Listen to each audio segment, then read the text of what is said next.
कि बेसिकली जो cognitive science है ये पूरी पूरी की पूरी एक पूरी फील्ड थी। इसके बारे में भी मैंने आप लोगों को बताया था कि ये ब्रेन के जो है फील्ड है। ब्रेन के बारे में जो है इसके ऊपर काफी काम भी हो चुका है यहाँ पे। अच्छा, प्रॉब्लम पहले हम देख लेते हैं। इन्होंने क्या कहा था कि it is impossible to identify the detailed structure of human problem solving using only external available data। ठीक है, इसका भी आप लोगों को यहाँ पे मीनिंग जाके समझ आएगा कैसे। ठीक है, क्यों? Because we need to get inside the actual working of human minds. So cognitive modelling या कॉग्निटिव साइंस में हम लोग ह्यूमन माइंड्स के ऊपर वर्क कर रहे होते हैं। हमने देखना होता है कि ह्यूमन माइंड्स जो है वो किस तरह से वर्क करते हैं। ठीक है, ये मैंने आप लोगों को बात बताई थी। ठीक है, तो इसके वेज उन्होंने बताए हैं। 3 वेज हैं उनके to check the actual working of human minds. क्या वेज हैं? First is through introspection. Introspection क्या होता है कि हम खुद से ऑब्जर्व करें कि जो हम लोग जब थिंकिंग कर रहे होते हैं तो वो किस तरह से हो रही होती है। ठीक है, अपने माइंड के बारे में खुद से सोचें कि जब हम थिंकिंग कर रहे होते हैं तो किस तरह से वर्किंग होती है। एक तरीका ये था, ठीक है, कि हम ये देखें कि ह्यूमन माइंड किस तरह से थिंकिंग करते हैं। जब हमें ये पता होगा तो हम इनको मशीन में कर सकते हैं ना ऐड। सेकेंड वे जो है वो है थ्रू साइकोलॉजिकल एक्सपेरिमेंट। ठीक है, साइकोलॉजिकल एक्सपेरिमेंट्स में हमारे पास ये है कि हम लोगों को नोट करना शुरू कर दें कि if the other person is thinking then how he is thinking। ठीक है, एंड जो लास्ट हमारे पास वे है वो है ब्रेन इमेजिंग के थ्रू। ब्रेन इमेजिंग के बारे में भी शायद मैंने आप लोगों को बताया होगा कि हम लोग जब हम इसके ऊपर देखते हैं कि किस तरह से कॉग्निटिव मॉडलिंग होती है, एक्चुअल वर्किंग होती है, तो इसमें पूरी पूरी फील्ड है जिसमें न्यूरो इमेजिंग आ जाती है। यानी हम पूरा देखें कि ब्रेन का स्ट्रक्चर किस तरह से वर्क कर रहा है। ठीक है, और ये बहुत ही ज्यादा जो है लेटेस्ट फील्ड है ब्रेन इमेजिंग की, लेकिन ये थोड़ी सी कह लें कि दूसरी साइड पे चली जाती है, कंप्यूटर साइंस में नहीं आती। So cognitive science में the brain is basically an information processing machine। ठीक है, उसके ऊपर हम लोग काम करें, वो हमारे पास इंफॉर्मेशन प्रोसेसिंग मशीन है। It requires the scientific theories of how the brain works and how to understand the cognition as a computational process। ये सेम वही बात है that we will try to think about how we think। First ये वही वे है जो मैंने आप लोगों को बताया इंट्रोस्पेक्शन में, ये है कि हम ये सोचे कि किस तरह से हम थिंकिंग करें।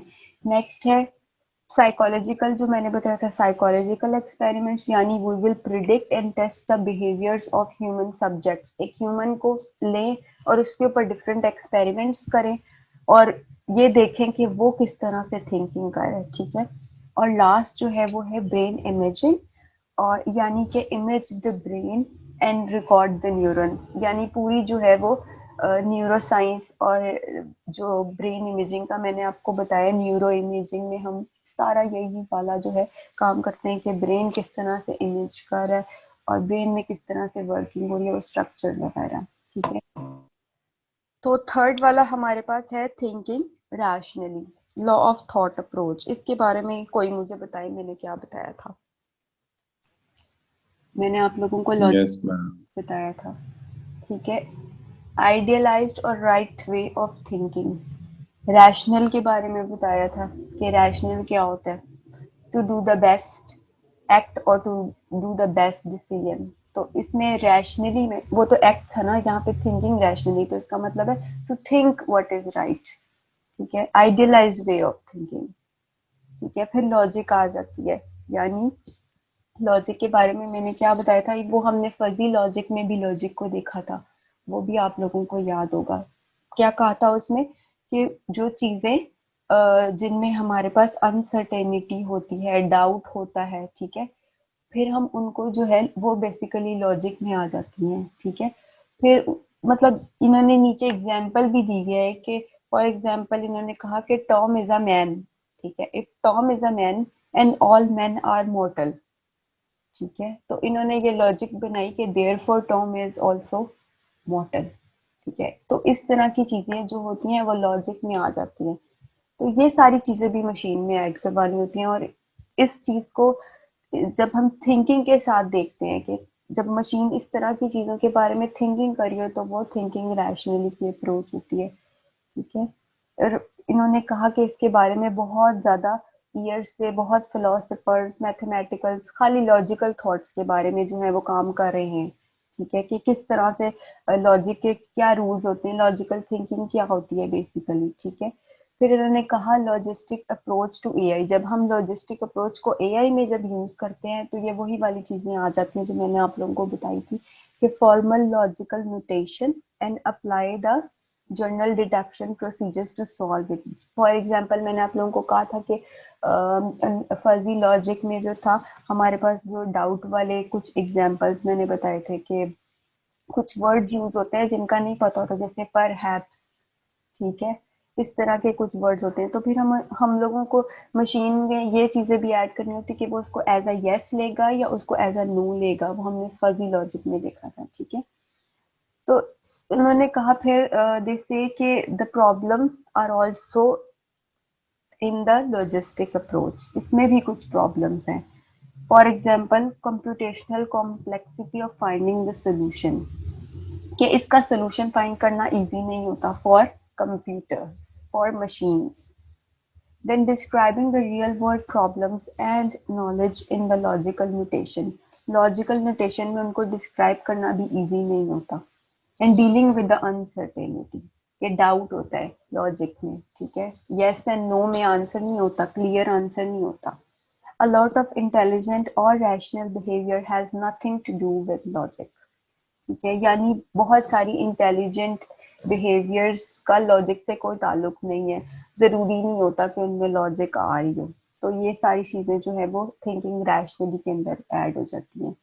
फिर इन्होंने ये कहा कि इसको सॉल्व किस तरह से वो लोग करते हैं, एक थ्योरम प्रूवर है। ठीक है, थ्योरम प्रूवर बेसिकली क्या होता है, ये होता ही इसलिए है कि इसमें लॉजिक वगैरह की जो जितनी भी इस तरह की चीजें होती हैं उनको प्रूव कर सके। थ्योरम्स आप लोगों ने पढ़े हुए हैं ना।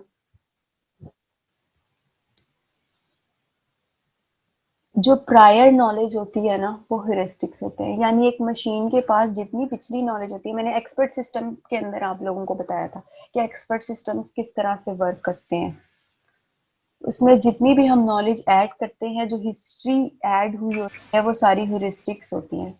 ठीक है ना। और एआई में तो सारा बेसिकली काम ही इसका है कि उसमें पहले से जो हम नॉलेज ऐड करते हैं, जो ह्यूरिस्टिक्स ऐड करते हैं, उनकी बेस पे वो वर्किंग करती है। ठीक है, जितनी भी मशीन होती हैं, जब हम ह्यूरिस्टिक्स अप्रोच की बात करते हैं तो उसमें वो पिछली जितनी भी नॉलेज ऐड हुई होती है उसको यूज करती है और फिर प्रिडिक्शंस करती है। ये बात मैंने आप लोगों को बताई थी। तो इन्होंने कहा कि यहाँ पे भी जो है प्रायर नॉलेज या ह्यूरिस्टिक्स को यूज करते हुए कंक्लूजन्स को जो है वो निकालती है, और थ्योरम जिस तरह प्रूव करते हैं उसी तरह यहाँ पे भी वर्किंग होती है। फिर इन्होंने कहा कि there are also problems like representation of informal knowledge.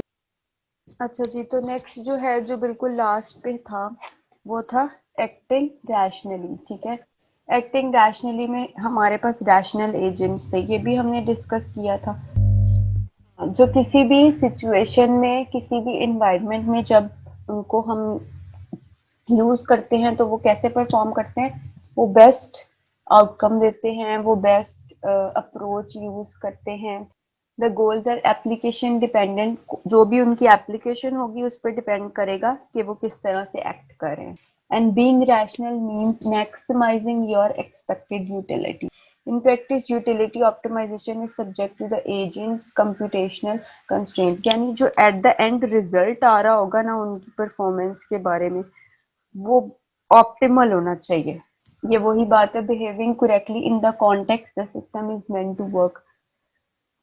Acting rationally का भी मैंने बताया था कि रैशनली में क्या होता है कि बेस्ट बिहेव करना है, करेक्ट बिहेव करना है। अब इन्होंने कहा कि जो हमारे पास टोटल 4 अप्रोचेस हमने ऊपर पढ़ी हैं, टोटल 4 थी, तो उसमें से ये द मोस्ट जनरल वन है और इसको बेस्ट भी कहा गया है कि ये बेस्ट अप्रोच है।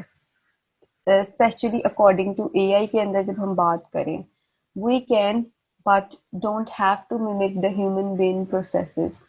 कह रहे कि इसमें ऑप्शनल है, हमें जरूरी नहीं है कि इसमें ह्यूमन ब्रेन के प्रोसेसेस को मिमिक करना पड़े इस अप्रोच में। We can but we don't have to use the classical logic, जो हमने लॉजिक में बात की थी। फिर इन्होंने कहा we can but don't have to make this program act human. और नेक्स्ट है कि we can mimic just one part of acting humanly, लेकिन इसमें हम इन सब को जो है वो यूज नहीं कर रहे, हम बेसिकली ऐसे एजेंट्स बना रहे हैं एक्टिंग रैशनली में जो कि करेक्ट परफॉर्म करें अपने इन्वायरमेंट के हिसाब से, ठीक है। इन्होंने कहा we are trying to implement the programs with behaviour that appears to be involving thought and intelligence. जो एजेंट्स हैं उनके अंदर इंटेलिजेंस हो और वो रैशनल एक्टिंग करें, वो बेस्ट उनकी थॉट्स हो, थिंकिंग हो, वो डिसीजन मेकिंग कर सके अपने इन्वायरमेंट के हिसाब से। तो ओवरऑल अगर देखा जाए तो इन चारों में से बेस्ट यही अप्रोच हुई ना,